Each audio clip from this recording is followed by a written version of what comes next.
On this episode, we share our Fab Five of what we feel is underrated in each of the 4 parks at Walt Disney World, as well as Disney Springs. Today's December 8th, 2023. This is episode 624 of the Main Street Magic Podcast. Jeremy and Rhonda are more than a little fond of Disney World, so they made this podcast to share it all with you. Reports and resorts, top 10 lists of all sorts. Main Street Magic's bringing it home for you. Hello and welcome to another episode of Main Street Magic. I am your host, Jeremy Stein, and back with me is my lovely wife, Rhonda. Hey, guys. Make sure you check us out on the web at mainstmagic.com, as well as follow on Facebook, Twitter, and Instagram at mainstmagic. If you've not done so already, head out to Facebook and search for the Main Street Magic community and ask to join. Then if you go ahead and hit that subscribe button, you get brand new episodes every Tuesday and Friday. If you're planning your trip to Disneyland or Walt Disney World, it can be overwhelming and at times just downright frustrating.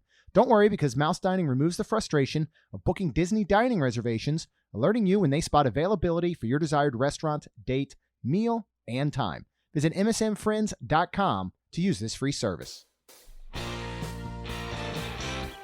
Are you a Disney enthusiast searching for a gathering of like-minded fans?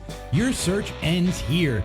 Get ready for House of Mouse Expo 2024, taking place at the Osceola Heritage Park Event Center on March 2nd and 3rd. Tickets are available now at houseofmouseexpo.com. This extraordinary fan event was conceived by Scott and Michelle Atwood from the Main Street Mouse to provide a welcoming home for Disney fans and aficionados of all things Disney. It's a unique opportunity for fans to unite and share their passion. The House of Mouse Expo in 2024 promises an exciting lineup of celebrities, thought-provoking panels, stunning cosplay displays, and a global array of Disney-related vendors.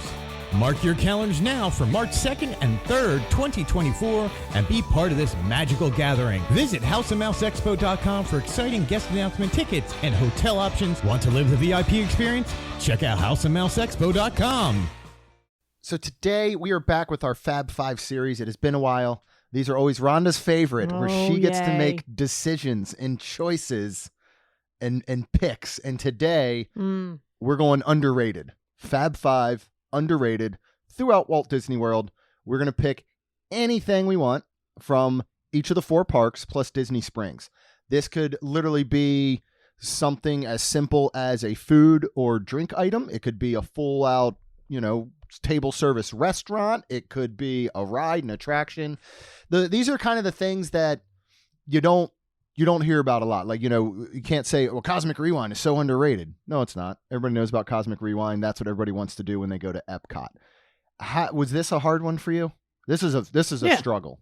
I mean, they always are. That's why I don't really love them, because No, but I think it's easier if we do something like, our Fab Five table service restaurants. That's a lot easier to go through each park and pick that. Yeah. But when you have to think of something that's underrated, and then stuff that we did. Right. Not that like, oh, well, we haven't done that, so it's underrated or whatever. Right, but the funny part is a lot of the stuff on my list are things that I don't do very often. So I think that even proves that they're underrated so much that we don't even do them a lot. Yeah. So let's start. We'll go with the parks, and we will start with Magic Kingdom. What is your most underrated thing at Magic Kingdom? I feel like this was Family Treehouse. I like that. I like that a lot. Why'd you pick that? Well, we do that. I do that fairly often, but it has been a while. And I just started to say, 1, because I love it, but 2, it is simple because you just walk through it. Yeah. And I think every time I'm up there, I'm like, I could sleep here. This would be fun to do or whatever. Yeah, I don't know. I kind of think stuff like that. Or if they ever changed it, could they change it to I don't know, a restaurant or I don't know. I don't know. I think that's a really good pick. Mine is kind of in the similar vein, I think, with Tom Sawyer's Island. And I think with both of these, they're so true. Now Tom Sawyer's Island takes a lot more to get to it. You got to go down to that little dock. You got to wait to get on the boat. You go across. It's just kind of a walkthrough, much like the treehouse. But I think both get overlooked because, they're not e-ticket attractions. They're not the main thing that you're going to Magic Kingdom for. Correct. And the fact, especially with, I think, the treehouse, is that it's almost like you're walking through a land to get to another destination. You pop an Adventureland, you pop in real quick, Right. You go up the stairs, you come down the stairs, and you keep going on to probably Jungle Cruise or Pirates Right. or something like that. So I think that's where it gets overlooked. It's tucked back there. A lot of times it looks, the entrance and all, it's not like it's very inviting. And, yeah, that's true. And heck, even with Tom Sawyer Island, I bet there's a ton of people that, unless you see that boat going back and forth, don't even realize it's an attraction. Yeah. You know, that you can actually go over there, and it has the whole fort area and those caves that you can walk through. I like, just wish they would do more with it. And then, I do too. Wasn't there like a little like snack place? yeah, there's a snack bar that I don't think has been open in a while. Every once in a while it pops up. I don't know why you wouldn't turn that into a dedicated 24, well, not 24/7, but open all year long, good quick service. Yeah. With some That'd be like cool. good down home country cooking or something. I mean, maybe don't go a route of like barbecue, but maybe Southern cooking or something. That's a place you could go and get quick service grits or shrimp and grits or something, or good sandwiches. Like that would be a really cool spot. And it's got that deck area. You fill that up with some rocking chairs, and it could be a real That'd be cool. relaxing spot. But I think it's one of those, and actually I think the Treehouse is almost a little bit, it's much more accessible in the sense that it's not a time suck. Right. Whereas Tom Sawyer Island is. Yes. If you waited 10 Yeah. minutes for a boat, and it's a couple minute boat ride over, and then you walk through the island, and then you wait for a boat, I mean, it could take a good chunk out of your day. Yeah. When there's potentially better things to do, which is one of the reasons I think it really does get overlooked. But yeah, and I think this is one of those where we need to look at ourselves even and go, all right, we're making these lists. Why don't we do them when we go back? Yeah. We'll be at Magic Kingdom today when this comes out for the morning. Okay. Before we head home. We're recording real early because we're actually recording Friday's episode on the Sunday before. Good for us. Yeah. We're getting ahead of the game. Well, because we are going to leave Thursday morning early. Because we have breakfast at Akershus, which I'm very excited about. I am too. And we just we went over to our friends across the street last night that were there for Thanksgiving, and Tiana was there in place of Cinderella when they did Akershus. Yeah. So I would not I'm get really your hopes up. I'm not getting my hopes up, but I'm hoping maybe that's on the schedule that day to see Tiana. That would be amazing. And we really loved Akershus last time. Yeah. We did dinner, but all the princess interactions were amazing. You showing off tattoos and stuff again. They'll probably remember you We'll from see. last time. I'm not sure. All right, let's move over to Epcot. This was hard. Yeah, I Right? agree. So what did you go with? And again, this can be anything. I went with the simplest of things. I guess I did too, and it's I hope it's what I think it is. the sea base.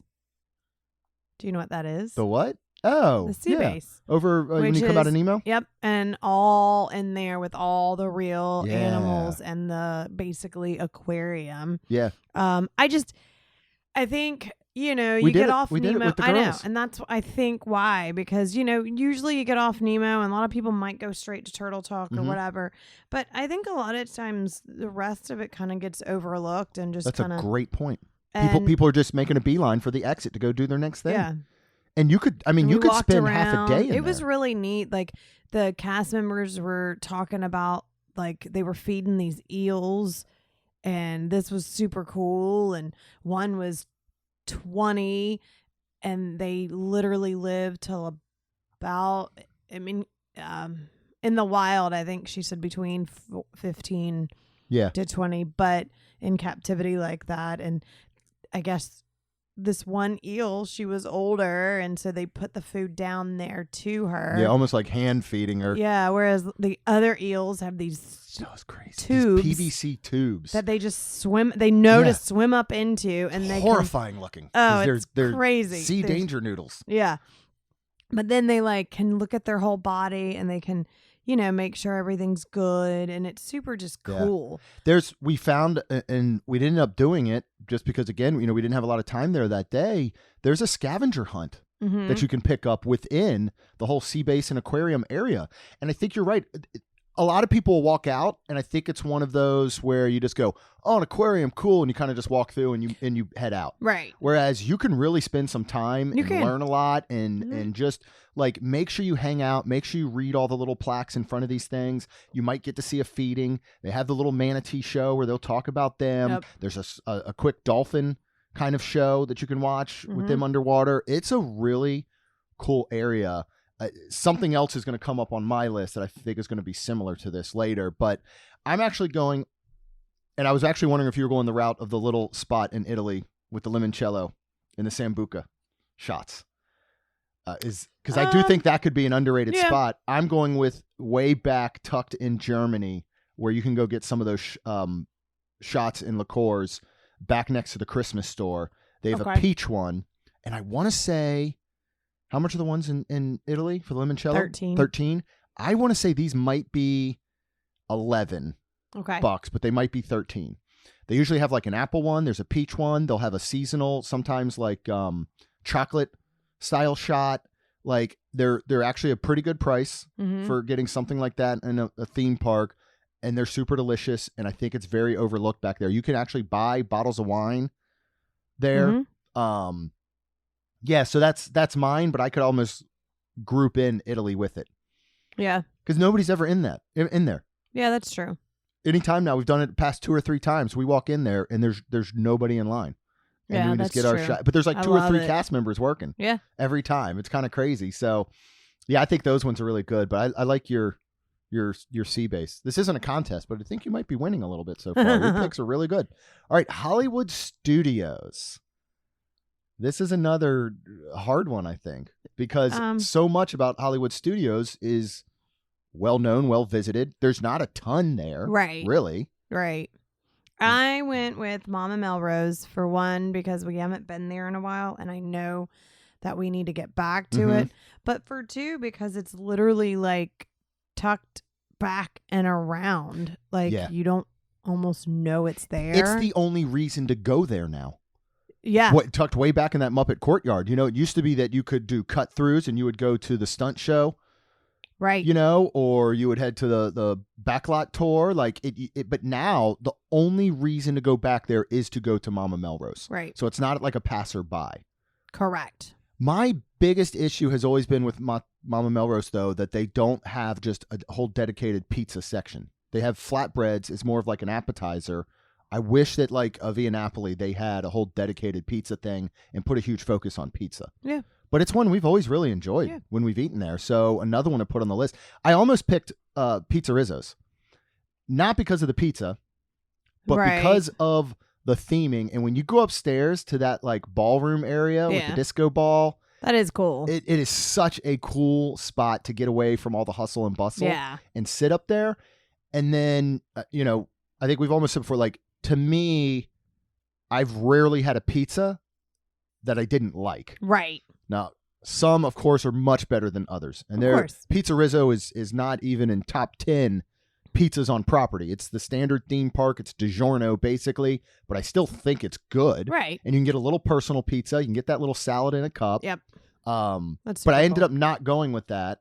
I actually went with Walt Disney Presents One Man's Dream. Okay. Which is another one that I think with the meet and greets that they'll have in the back. Yeah, a lot of people just run through that. They don't take time to look around and learn the history of Disney and see all this stuff. Or they're doing, I feel like they haven't done it in a while, possibly since live action Little Mermaid. They're doing the 5-minute previews of the latest movie. Right. Shocked they didn't do that for Wish.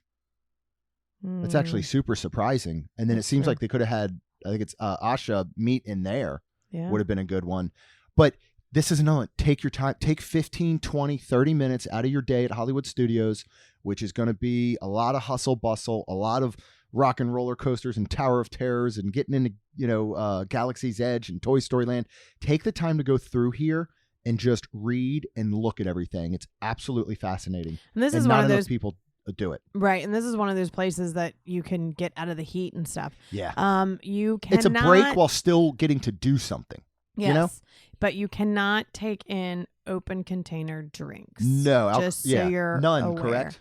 Not even, I don't even believe you're allowed to carry a soda in there. I believe it's not just alcoholic beverages. I believe so. So yeah, that is something to know. And as long as it's covered, basically. I think. And bottled. And we say that because that's one of those things where the one time we're like, hey, let's grab something to drink, and then let's go in there, and then we have a full drink, and we're like, all right, now we're going to stand around for 15 minutes so that we can consume this. Right. And so we did learn that lesson, but I like my pick better than yours for this one. I think you won the first 2 rounds. Okay, fine. So it's 2-1.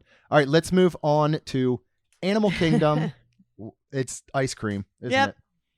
Yep. But I did my ice cream truck. I knew it. But I also slashed. And I don't know if it's open actually anymore, but and I think this is just because I don't know if it's so much underrated as I just miss it for the kids, but the Boneyard. Yeah. It's still open. Is it? We'll see for how long, depending on whatever they're going to. I mean, it could be gone if they're doing this whole Indiana Jones and Kanto, blue sky idea. The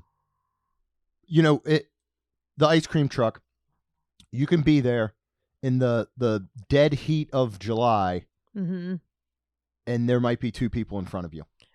Actually, it might not be so underrated anymore because there has been, thanks to you, probably, but royalty checks can be made out to Rhonda Stein. There has been people more in line, like when I have wanted it. It's well run, and yes. maybe that's why I even sometimes think it moves so quick that I don't feel like you ever really wait because it's really well run there. It is. And having the separate like cashier who's ringing you up, and then you're moving right on to the windows to get your ice cream and all. I knew that was going to be your pick. Yeah, mine are the trails, either the Gorilla Falls or the Jungle Trek trails. Yeah, that's true. I forgot about like that type of stuff. So many of mine, I think, with Tom Sawyer's, with One Man's Dream, with these trails, they're just the things that I think get overlooked because they can be a bit time-consuming to truly enjoy them. Yeah. But when you think of going in, like the Bat House, it's so cool. It's so cool. It's amazing. The tigers are incredible. The bird. You walk through the little bird sanctuary. Like there's so much to see here. I mean, this is the only reason, and considering it's underrated and it's never very crowded usually. This is the reason that people call Animal Kingdom a zoo. Yeah. But I feel like nobody goes to it. Yeah. And this is the very zoo-like portion. Absolutely. But, and that's always been my thing, even with zoos, is like, how long do you stare at an animal? Like, what's the appropriate time to feel that you got your worth? Like, oh, look, they're like, if they're not doing much, like when the tigers are playing, I could sit there and watch them like all day. Yeah. But when you just kind of walk in, you're like, oh, there's a bunch of bats hanging upside down. All right. How long do I have to look at this to feel that I got my worth? Yeah. So yeah, it's another one though that we don't do enough. Yeah. And that's true. Even, I mean, heck, I'd put Rafiki's Planet. That train ride alone is amazing over there to Rafiki's. And it's very overlooked. People just don't think about it. They don't, and I get it. You don't want to pay $100 and who knows what per day, and that's going to be on the cheaper end because it's Animal Kingdom, which is priced the lowest. But you don't want to pay $140 per person per day to go to what you deem a zoo. Correct. I get it, but it's such a large part of what Animal Kingdom is. Yeah. That I think you need to allow the time to check it out. Yeah. Because it really, really is good. All right, moving on to our last one, number 5 of our Fab Five underrated Disney Springs. What on earth did you pick here? I actually picked Swirls in the Water. Ooh. Which is the Dole Whip, like little hut thing there. Yeah. And there is always so many different things. And like the kids love it. And when we went to Disney Springs, they were like, can we go get Dole Whip? And I was like, yeah. And that's all they said. And I knew exactly where they were going to go, which was Swirls on the Water. And like, they're always doing different kinds. There's a salted caramel right now. Like, it's really. You can do that trio. You can, of 3 little have different like some flavors Christmas and all thing. that. Yeah. It's just really cool because it's always changing, which is really cool. Yeah, and it's over there. If you don't know where, and that's the thing, I don't think a lot of people even know this exists. It's over there towards Rainforest Cafe. And it kind of sits on that little, I guess you could say it's a bridge almost. Yeah. It's like a bridge area that goes out there. And yeah, I don't think a lot of people know that it exists. And considering Dole Whip is like quintessential Disney, right? You would think that, first of all, I think the location is awful for them. It could be like dab in the center of, just say where the gelato is near World of Disney, that gelato stand or something. Imagine if it was there. I almost picked that one. Yeah. Because we finally had it, and yeah. Wow, it was really good. And it's just the little cart out in front of, in that little area where the poutine is, and right before World of Disney and Amorette's. and I almost picked Amarette's because it's really good every time we have something from there. I think it's more, it'd be hard. I don't know. It might be hard pressed to call Amarette's underrated just because I think they're always doing something special. They have the cake classes there where you can go make your own cake. Why haven't we done that? It's fairly expensive, but we can take a look at it. I can't remember if it's priced per person or it's priced per experience. I want to say somewhere in the $85 or so range, but we can definitely take a look at it. Do you get to walk away with two cakes? Well, that's what I'm saying. I don't know if it's like, hey, we pay for an experience and you and I make a cake together, which I imagine they allow you to do like in Ghost in the pottery scene. No. You think we're allowed to make a cake together like that? Or do we get kicked out? That would be dumb. But yes, or if it's like, no, there's two of you, therefore we price each of you and you each make a cake and take it home. Like we don't need two cakes. So but do we? Just kidding. we'll take a look at that. I went with what I actually think is the best underrated pick out of both of us for everything we just did. I never see anyone talk about it. I never see anyone there. Yasaki, the little food booth right outside of Planet Hollywood, near, I think it's the Auntie Anne's there, or is it the Wetzel's Pretzels? I believe it's the Wetzel's Pretzels there. So. It's incredible. Real, like, fresh, good bowls. You can get, like, ahi tuna bowls. Yeah. You can get, like... that's true. Yeah, like, I think chicken skewers, like teriyaki chicken skewers. It is outstanding. And it's just... And I get it. Because there's so many other options. Correct. And it's not... Like, for us right now, I'd probably liken it slightly to what we can get at... is it Kazu sushi burrito that we've seen popping up all around here? Now, this place doesn't do like sushi burritos, but Kazu does like bowls. So I do think it is something that you can probably find close to home, and maybe that's why it gets overlooked. You know, like, I mean, if you think about it, if you go there and go, hey, do you want to grab something to eat? Yeah. Where would you rather go, Yasaki or Jock Lindsay's? Be hard pressed not to pick Jock Lindsay's. Oh, you correct. Know? I mean, so Enzo's Hideaway and sit at the bar, or Morimoto street food, right? Or, that's where it's hard. You know what I will now deem is overrated? Earl's Sandwich. It is. Yeah.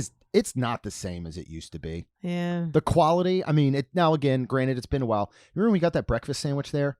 It was hot garbage. Yeah. It was not good. Especially when they're doing those sandwiches over at Everglazed. Yeah. The breakfast sandwiches there. Oh my gosh. On that kind of like almost sweet That's roll. So good. So outstanding. Good. Like Earl's Sandwich used to be our go-to. And now I don't know. I just feel like the quality's gone down, but now it has so much more competition. But if you do want something light, refreshing, they do have alcoholic beverages there, like some different, like I think a yuzu lemonade I got one time or something, or like a lavender lemonade. Like they've got some really, really good stuff there. It's pretty cost effective for what you get. And it's, one of those kind of just light, fresh, ahi tuna bowl on, kind of a warmer day. Yeah, it was really good. And sitting out there is outstanding. So highly recommend that. This was fun. I'll have to go back probably and look at some of our Fab Five episodes from years ago and see if there's some updates that could be done to them. I'm sure there can. I like this series. I think it's a lot of fun. I like having to do some thinking ahead of time. But it is funny because both of us were here. I don't know if you saw me on my phone. Like I'm literally just looking on my phone, like, because it's easier than playing through your head. Like I usually sit and I start to play through my head. I go, all right, I am walking down Main Street in Magic Kingdom. Let me through my head walk through all the areas and try to think of something. And sometimes just the easiest pick just doesn't pop into your head, where you almost want to look at a map and be like, well, that's what I did. Yeah. Because I can't do that. So anytime you make me do these, I always pull up like if it's food or something, I always pull up all of Epcot's food. And it's funny because in reality, if I had to sit here and say, Rhonda, I want you to write down every place there is to eat at Epcot, you could do it. But when you're tasked to do it, your brain just turns to mush and you forget half of the stuff. Yeah. You know what I mean? It's weird. Like if somebody, if you had a client come in and just like, what's some of the best places to eat at Epcot? You could probably rattle them right off. I don't know, man. You know? It's kind of funny that way. I feel like you give me more than whatever it's called. I don't think you realize how much you know just from your experiences. A lot of my knowledge, it comes from what we've experienced, but it also comes from the fact that I'm in front of a computer. I'm on social media all day. Right. I'm looking for the latest news. I'm interacting with people on Twitter about what's going on, about places. You're doing none of that. And you have such a huge knowledge database that you've just earned and collected over the years of actually experiencing things. Well, thank you. And I don't think you give yourself enough credit for it. So, and those are great picks. There are a lot of times where we do these and you pick something and I'm like, son of a biscuit. Why didn't I think of that one? So well done. We'll go back. We have some other Fab Five episodes on our long list, and then we'll look back at some that we can kind of update or redo. But go ahead and subscribe. You get brand new episodes every Tuesday and Friday. We've got our Akershus dining package breakfast coming review. We've got Neil Patrick Harris. We are going to see Luminous, the all-new nighttime spectacular at Epcot. Okay. Maybe we'll go walk around Tom Sawyer's Island. We'll see. But we'll see. Some good stuff coming up, so make sure you do hit that subscribe button for those new episodes. And of course, if you're already out there, you're already in iTunes or wherever it may be, we would be so very thankful if you could please leave us a rating and review. Because it helps our show grow. That's all we've got. We'll see you real soon. Jeremy and Rhonda are more than a little fond of Disney World, so they made this podcast to share it all with you. Reports and resorts, top 10 lists of all sorts, Main Street Magic's bringing it home for you.